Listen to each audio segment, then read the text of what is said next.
Yeah, g'day guys, Steve here from Dirt Bike ADV. Just pulled up for the evening on the beautiful Glenelg River. Thought while I unpacked my bike I would have a bit of a run through. I'm seeing a lot of guys these days heading off on adventure bikes, just making some fundamental mistakes when it comes to tying down unloading bikes. So I'm on the AJP PR7. I've come across from just sort of north of Maryborough today through Avoca and Ararat and across the Grampians.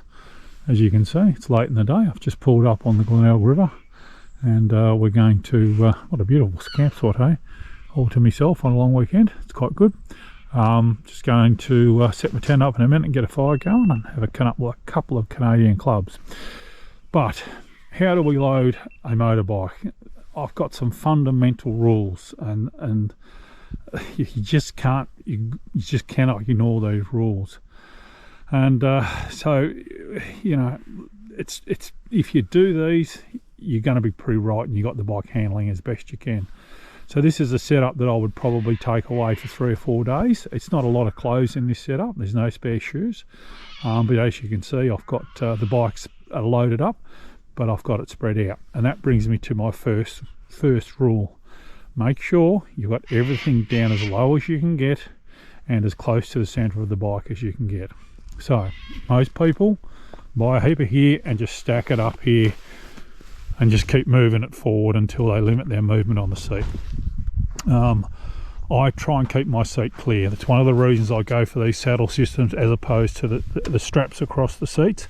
I prefer these saddle systems because it keeps my seat clear and I can move around the bike, influence the bike, which is what you should be doing. So I've got my tusk panniers. I bought these tusk panniers for several reasons, mainly because of their size. They're about 10 to 15 litres, which is perfect for a sleeping bag. And there is my sleeping bag, right, and my reactor, thermal reactor. So I've got a light sleeping bag and a thermal reactor, a layering system. In this side, I've got my camping chair and my sleeping mattress and my sleeping pillow. So they're the things that stay on the bike. If I go and stay at a night in a motel or a donger or something like that, I don't even have to open those packs. It's just my camping gear. Up the top here, I've got my cooking gear, frying pan, tent, and a couple of bits of clothing, t-shirts and jocks and socks. That's it. That's all I've got there. Underneath here, it's my water bottles. My exhaust here don't seem to heat up anything. I don't even have a heat shroud on that exhaust. Works beautiful. 1.25 litres in both sides there. Real simple setup. Tank bag up here and my tools are all up here. So one side is the tools. The Enduristan have a really good system whereby they've got a tool belt or tool pouch that goes in one of these fender bags. Now obviously I didn't really want the crash bars, but I wanted somewhere to mount the fender bars, mount the fender bags as opposed to on the fender. So I've got my Enduristan tank bag and my Enduristan fender bags up there, again spreading the weight over the bike. But we always want to be trying to keep it down in front of the axles. If you look there, I'm trying to keep most of my weight in front of the axles and down low, okay? And in this case, I'm just bringing the weight forward and putting some weight up here. And obviously tubes and tools are very heavy things. I'm trying to keep them as low and out of the way as I possibly can. So there's the first rule. You want to keep your weight down low. If you can, pack the heavy things. The water's down here. I can put the water somewhere else if I wanted to, but water's heavy. It weighs a kilogram per litre. So that's down as low as I can get it without interfering with my feet. If I'm paddling in sand or something like that, I don't like the big panniers that come down here because they catch your ankle when you lay your bike over. So, pardon me, you've got to be low as possible and forward as possible. You see the guys with their, their big boxes up here. No good. It's just way too hard to handle. Right. Second rule, you must use stretchy tie downs. If you're going to tie something on, they must be stretchy. If you look at these tie downs here, there's the stretchy part there. Whatever brand you go for, they've got to be stretchy. So as your pack settles, as it moves around, there's give. Okay, now the best ones in my opinion are the rock straps. Endurostan brand the rock straps, but they are just rock straps. So I've got stretchy one there and a stretchy one there. That's the second rule. Your tie downs must be stretchy. No ifs or buts. If they're attached to things and stitched onto things, that's fine, all that's good. But they must be stretchy. If they're just simple over the top tie downs, they must be stretchy. The third rule, always pass your straps through a molly loop, through a handle, through something. So if the buckle lets go, one of the buckles lets go and it twists off, it doesn't fall on the ground and it's gone forever. So third rule, pass your straps through a handle or a molly or something, even if it's under one of the straps that comes with the bike. Always pass your straps through.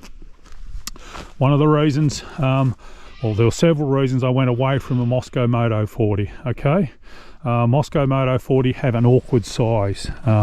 They're long and elongated. You can't fit a chair and a mattress in there or a sleeping bag in there unless you stuff it in loose.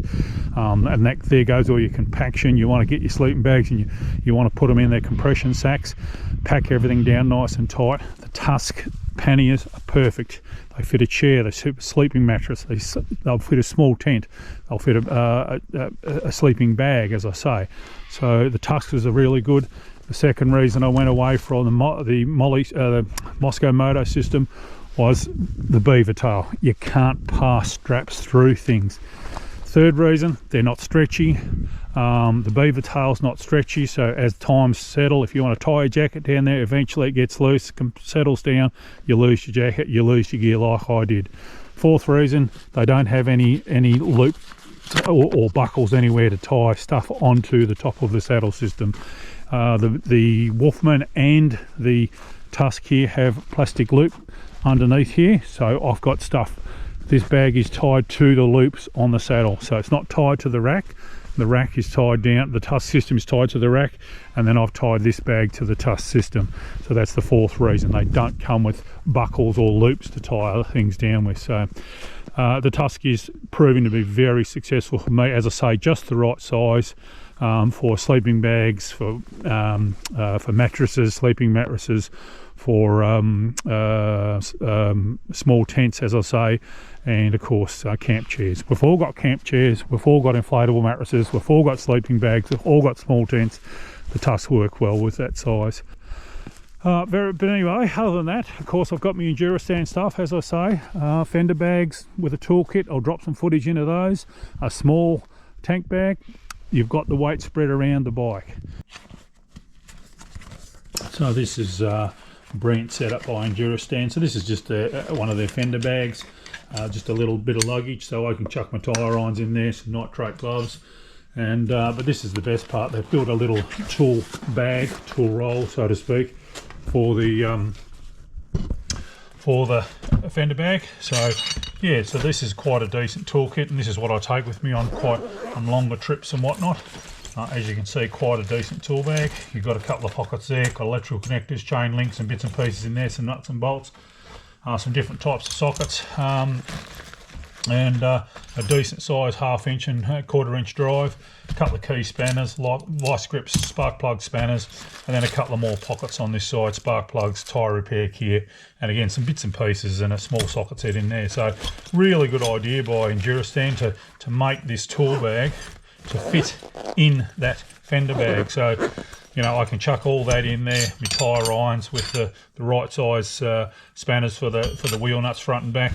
I usually chuck a couple of nitrate gloves in there. Sometimes I'll even chuck a spare air filter in there, so plenty of room to get that in there, plus a few bits and pieces in that fender bag. So well done to Endurostan, good stuff. If you stick to those 3 rules, guys, keep it down low, keep it forward and centered to the bike, or in this case, you know, just down low when you're carrying tools up the front here as much as possible. Make sure you always use your stretchy tie downs wherever possible. Doesn't matter so much with these things that are stitched on and that sort of stuff, but when you're using tied on straps that are tying on loads, use the stretchy straps, for Christ's sake. Rock straps are a great example of that.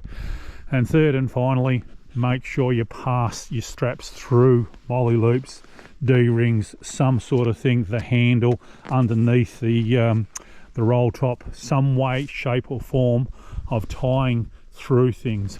So they're the 3 rules, guys. You stick to those 3 rules and hopefully you'll have a much more enjoyable adventure riding experience. So just a quick video, guys. So it's time to set my camp up now. I've got a Canadian club I'm about to crack, so I'm going to leave you to it. Thanks for watching. We'll hope to see you out in the trail soon. Cheers, guys.